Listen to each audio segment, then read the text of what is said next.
This week on Healthy Living, we delve into the challenges of addiction. Experts say addiction extends beyond drugs and alcohol, with behaviors like excessive internet use and gaming also posing severe health risks. In Nigeria, substance abuse is a major issue among children and teens. China's hospital ship offers free healthcare across Africa. We'll have these stories and more in this edition of Healthy Living.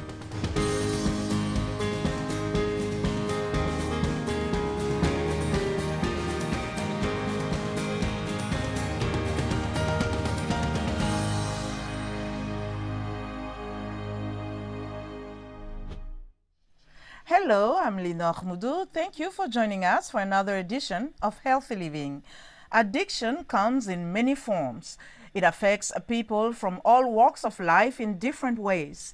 Once primarily associated with drugs and alcohol, experts say behaviors like excessive internet use, online gaming, and even social media can be just as damaging. Addiction can lead to physical health problems, social isolation, and severe mental health issues such as anxiety and depression. Substance abuse of opioids remains a leading concern of addiction worldwide. Let's go to Nigeria, where more than 14 million people misuse drugs, according to Nigeria Drug Enforcement Agency statistics.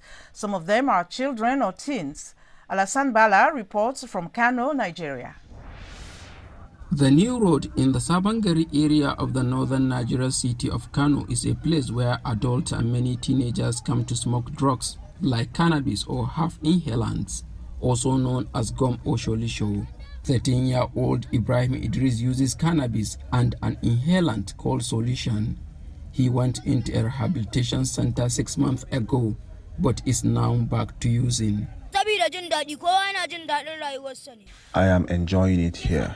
In fact, all of us you see here love it. Anyone among us can't leave this place. Even if you take us to our parents, we must return because we love it. But 11-year-old Kumatu just wants to return to his family. I want someone to take me back to my parents. I am sure even my mom has forgotten about me, or she possibly thought I am dead by now. I am a cannabis smoker. According to Nigeria's National Drug Law Enforcement Agency, over 14 million Nigerians engage in the misuse of drugs, mostly cannabis. A lack of drug rehabilitation centers in Nigeria inspired Kano-based anti-drug activist Abubakar Shaibu Metumaki to build a private center mainly for underage addicts. A former user himself, Metumaki explains why some young Nigerians turn to drugs. The major reason addicts in Nigeria return to drug abuse are two. The first one is lack of parental guide and training. The second reason is poverty in many homes.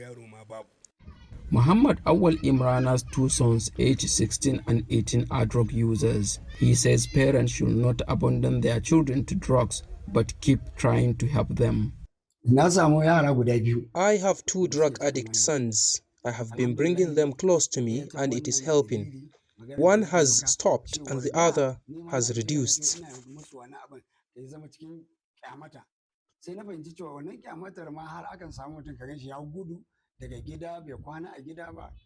Nigeria's National Drug Law Enforcement Agency says that over the past 3 years, it has seized 7.6 million kilograms of illicit drugs such as cocaine, heroin, methamphetamine, and cannabis.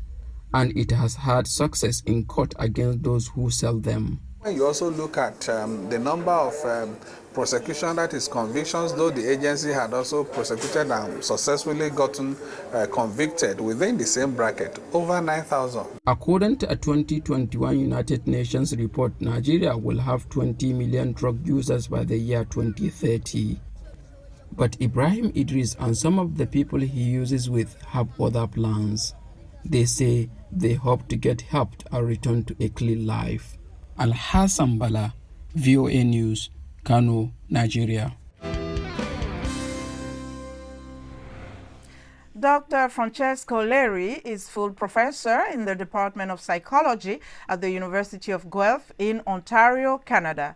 He discusses some of the underlying causes of addiction and how they can be addressed. So the most common type of addictions are typically linked to substances.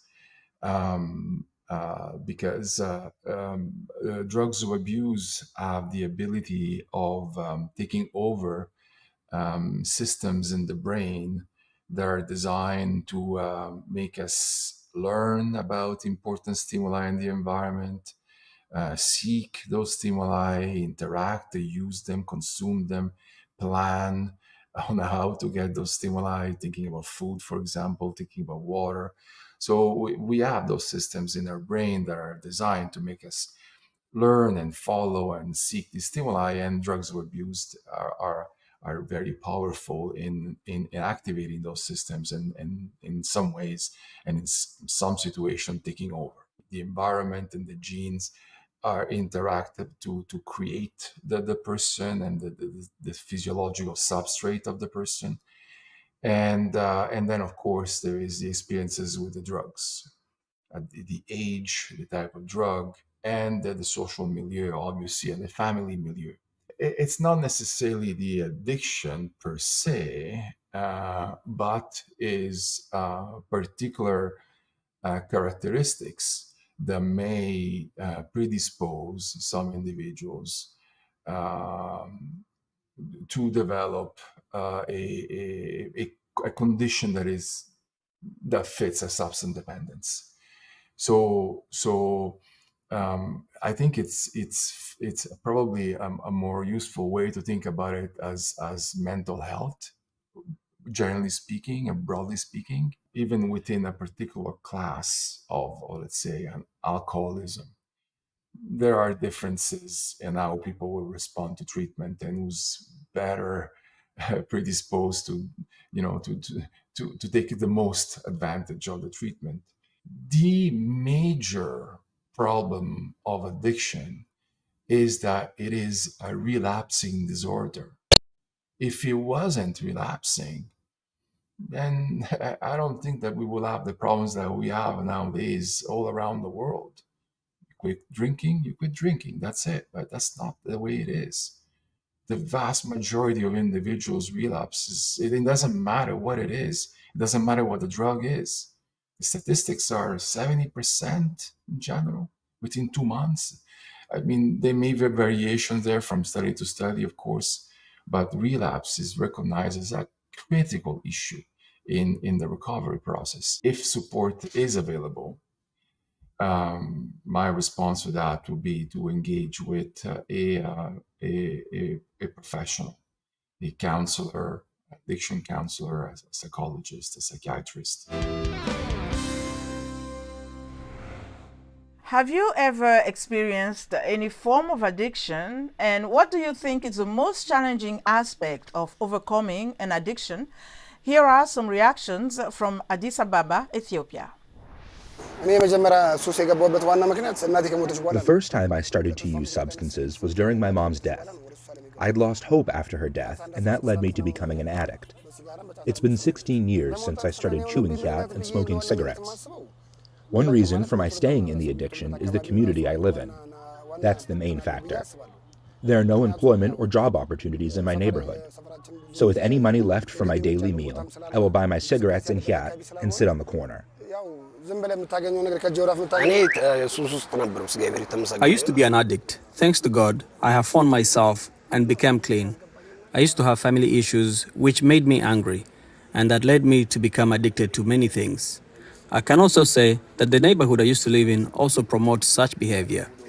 I overcame the addiction through church and by going to holy water showers. I became an addict through friends' influence. We used to work together in the minibus. Every day after we ate lunch, he buys khat and say it helped with our work. And as time passed, it became hard for me to leave it. I always planned to quit the addiction, yet I always failed. I was in prison, and that's where I started smoking. After I got released, my life wasn't easy. I also didn't find as many things in my family as I expected them to. I became angry, and that's how the cat chewing started. I also kept on smoking cigarettes too. It's very easy to slip into addiction. However, it is much harder challenge to leave. I tried several times and I didn't succeed. Experts say addictions comes in many forms, so do the signs of addiction. However, the common denominator of all addictions is that the addicted individuals cannot stop their compulsive behaviors despite the detrimental effect they inflict on their health. Signs of addiction include changing social patterns, withdrawing from family, friends, and activities in order to use a substance or engage in the behavior. Additionally, neglecting roles and responsibilities such as work, school, or home obligations. Also, using a substance despite knowing it causes physical or psychological harm to oneself. Being unable to stop taking a substance, even when wanting to cut down or regulate use or having tried several times. Additionally, lying about whereabouts, absences, consumption habits, and making excuses for unusual behavior can indicate addiction or dependency. China Naval's hospital ship, the Peace Ark, is on a 13-nation tour of mostly African countries, providing free healthcare for locals and expanding Beijing's soft power influence. Over the past week, it was docked off the coast of South Africa, where the Western Cape province is experiencing an 80,000 backlog in surgeries. Vicky Stark reports. More than 3,000 people took advantage of the free medical care offered by the Chinese naval hospital ship, the Peace Ark, while it docked in Cape Town's Table Bay Harbour for a week. I found about the ship on social media and on the radio as well. And I think it's a good thing that they came here to help us, because our government, I don't think they are doing enough for health issues. Only 16% of South Africans can afford private health care. Most South Africans go to government-funded facilities that are often under-resourced and where there is a backlog of patients who need surgeries. On board, members of the South African Military Health Services worked with more than 100 of the ship's staff. Nurses and doctors from the ship also worked at several government hospitals in Cape Town on procedures such as cataract operations, says South African Military's Chinondiwa Esther Mohale. We know that everything is very costly, and to actually afford a medical aid cover for some people, it's a dream that they couldn't reach. During the visit, a number of surgeries were carried out, but they made a small dent in the thousands of backlogged cases. Nokwanda Mdaweni came to the ship for help with her acne. The service they've been offering, it has been good, excellent. Short period of time that we have to wait, so the queues are moving very fast. Besides Western medicine, doctors also offer traditional Chinese medicine. The ship has been providing medical care since 2010. Some analysts see the ship as part of China's competition with the US for influence in Africa and a way of countering allegations from Washington and rights organizations about China's human rights abuses. The larger goal is to win hearts and minds in the court of public opinion, says analyst for the Institute for Security Studies, Peter Fabricius. It is part of soft power, and soft power was sometimes also called hearts and minds, you know, when the military uses non-lethal means of trying to win over support to their cause. So yeah, it's quite, I would think, probably quite effective. Leo Pengyu, spokesperson for the Chinese embassy in Washington, says it's about helping others. The Peace Ark hospital ship visited many African countries to bring health to people in need of help. The relevant actions are an important part of China-Africa health cooperation and also reflect China's active fulfillment of international humanitarian obligations. The hospital ship's next stop is Angola. Vicky Stark, VOA News, Cape Town, South Africa. That's our show for today. For more health news, wellness tips, and medical breakthroughs, stay connected to Voice of America at voaafrica.com. You can follow me on X at Linoch Mudu. Until next time, stay well and strive to make every day a healthy day.